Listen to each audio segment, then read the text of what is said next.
दिल से जान वार दो, मेरा वतन सवार दो है, जिसका नाम है बहादुरों का जाम है।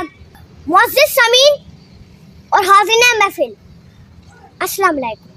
मेरे हमवतन साथियों, दुश्मन आज हमें आंखें दिखा रहा है, हमें हल्का रहा है, लेकिन वो जानता नहीं हम एक जिंदा कौम है।